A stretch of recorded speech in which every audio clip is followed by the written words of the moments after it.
between Elio and then Mike Wallace, Catherine Legg, and Casey Mears, there's all been sort of a topic around the approval process for NASCAR this year.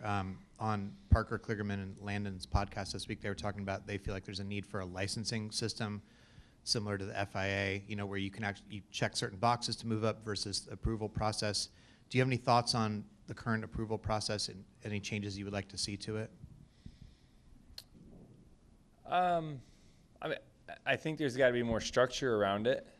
I think we're pretty just willy-nilly with it on, whether you've raced in the last 10 years or not, or what did you race? It might be a better question. Right? I mean, you look at, there's a balance in here somewhere of what makes sense, but when you look at F1, it's really like for anyone to get a license to race there, I don't know if any of us are qualified, nor should we be, because we've never driven anything like that, right? Like, I don't think it'd be right to throw me in an F1 race and without racing one before and giving me 20 minutes of practice. Yeah, I'm going to be in the way, right? Because I don't know what the heck I'm doing. The same thing for them, though, right? If you've never driven a stock car, should you just jump in a cup car with 20 minutes of practice and line up and race? There's a line between entertainment and safety. Not only for that particular driver, but us that race here every week. For the rest of the drivers out there in pit crews that are jumping out in front of these cars, playing in traffic, right? Like there's got to be a line in there somewhere. A little bit of structure behind it would be nice, saying that maybe you got to run the Xfinity race or a couple other different types of races. I'm sure they don't want to put too much structure behind it because every situation is a little bit different, but at the same time, I think there's got to be some marks you have to hit before you get approved into a cup race. Just my opinion, right? I don't know if it matters, but I think there's probably some areas in there that we can improve. Bob Pockris, Fox Sports. Following up on the approval process, the next gen car takes some elements from some other types of race cars, and you see SVG win his first race, right? So I'm curious, do you think is it more when people come from other disciplines, the oval portion, or do you think is the next gen car any more or less difficult than the previous car? There's definitely more similarities to sports cars than there's ever been on road courses, right? So, I think to your point, what SVG has done and what he raced before is very similar to a cup car. Switching over from an Indy car to a cup car on a road course, a lot more challenging than going from a supercar or a sports car of some sort over to a cup car. The other thing I was thinking about too is like Kyle Larson running Indy 500.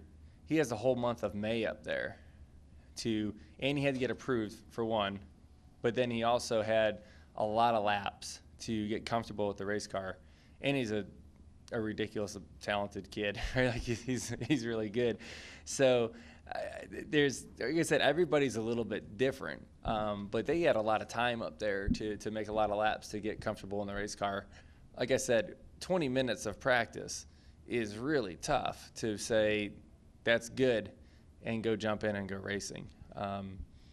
Road courses may be a little bit different than ovals, especially high-speed ovals. And I would consider Phoenix a fairly high-speed oval, right? I mean, I know it's only a mile, but you're carrying some good speed around there, and there's a lot of potential to get in trouble. And we've seen two cautions last week that unfortunately ruined Soares' day, right? And not his fault, If I was him, I'd be very upset, very upset.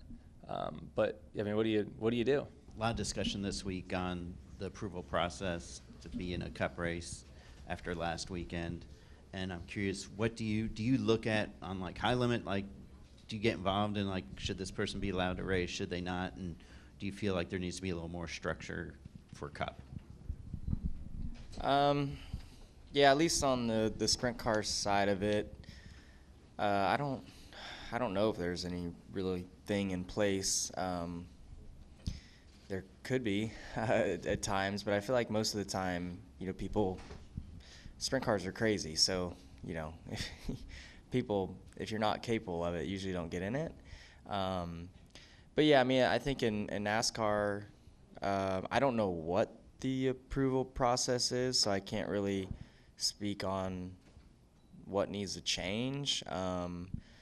But it is surprising sometimes, like when some drivers are not allowed to run and then others are. So, yeah, I don't know. Maybe there just needs to be a better, something in place. I know when you're like a rookie, you have to go run, an ARCA race, or, you got to like build up to the size of the track and stuff like that. So, I mean, you have to run like 3 or 4 races before you can run like an Xfinity car or something on an intermediate or super speedway. So,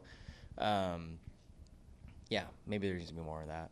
A lot of discussion this week on the approval process to race and cup after what happened last week. I'm curious if you feel like there's more structure, there needs to be more structure, and how do you balance, or how should NASCAR balance? You have SVG come. Granted, it's a road course. His first race is able to win.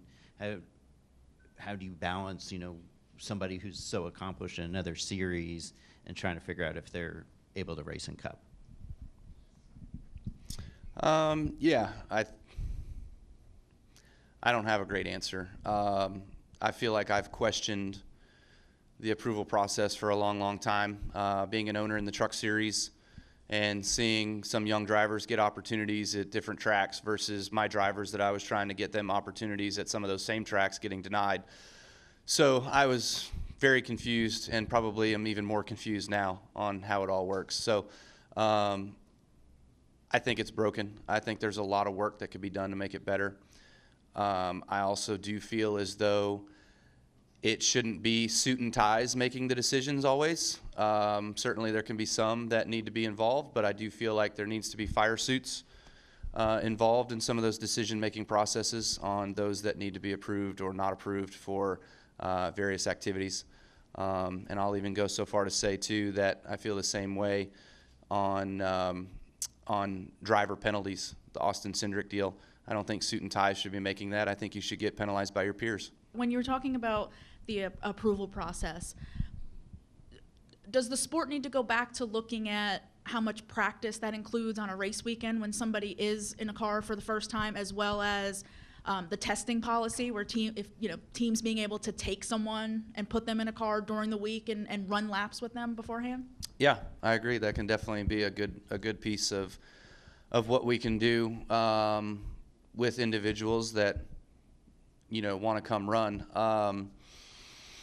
Testing is tough because obviously I would say that if we're talking about Catherine's situation, I don't know how much extra funds there are there with that situation to be able to go out to Phoenix a week early and go test. You know what I mean? But that obviously would be beneficial to not only the team but also the driver in that case, to just go out there and get some reps, get some laps, get some seat time, feel the car out, get it more comfortable than probably what she was able to do in just the short practice that we have. So how that all works, I'm not exactly sure.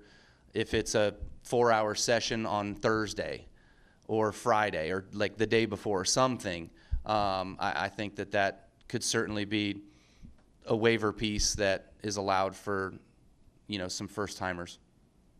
Track time essentially Correct. is Yeah. a big piece of it.